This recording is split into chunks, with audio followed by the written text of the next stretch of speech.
it's been more global now. It used to be a little bit like Latin, you know, stuff, and since then we started to play in some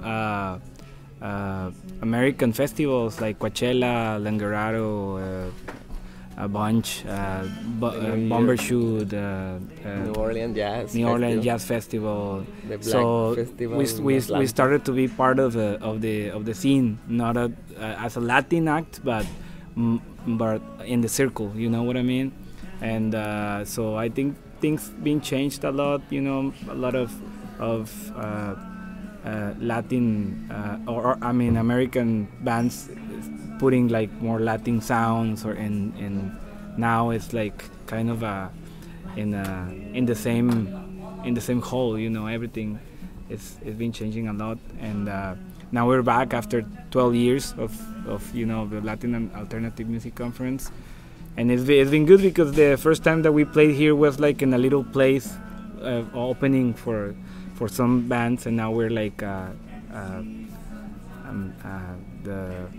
¿cómo se dice? Headlining stage, the summer stage, so yeah. It's been good, you know.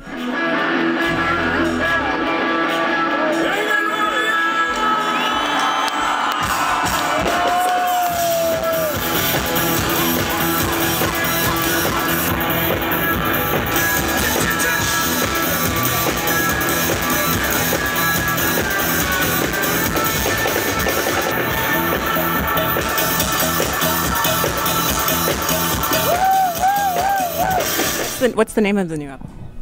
It's called Sueño de la Máquina, which means like dream of the machine. It also has the essence of Kinky in all the, you know, in every album, you know, they are very party oriented and dance oriented, but in a way we had the opportunity to record it in a more professional way and trying to achieve sounds that we weren't able to achieve in or we had the opportunity to achieve in other albums, stuff like that. So, but it's a very fun oriented album and party and.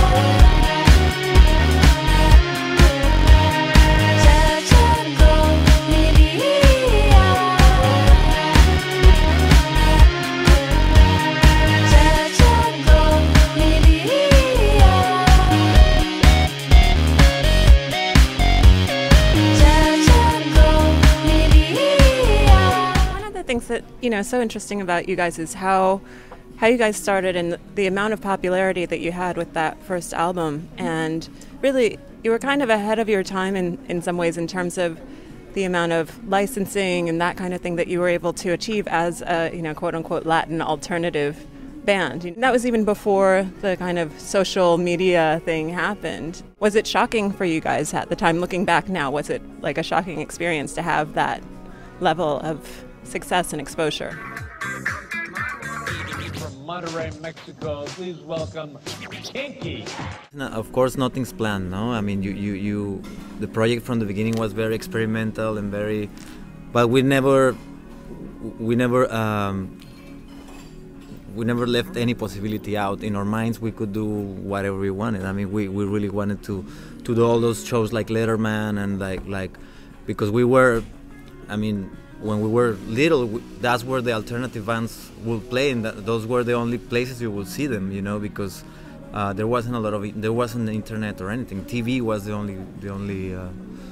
So for me, it was like when we were younger, those were incredible showcases for new music, you know. And so I think in our minds we wanted to do all those things, and of course, I mean, we got very lucky to that the things were starting to change.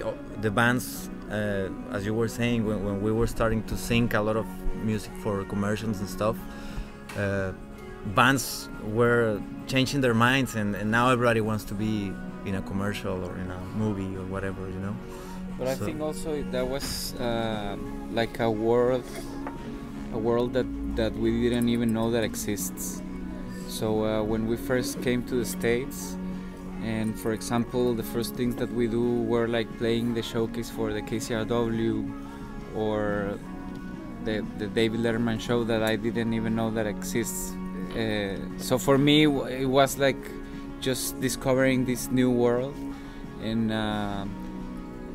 be a really active part of it. No, now that you know that exists, you want to do more, no? And you like it in a certain way. No? So it's like being out and you know, like just fall in love with this new girl that you met, and now you want more and more. One. Now you want the next one. You want another one. You want another one. Yeah, I mean, pretty much.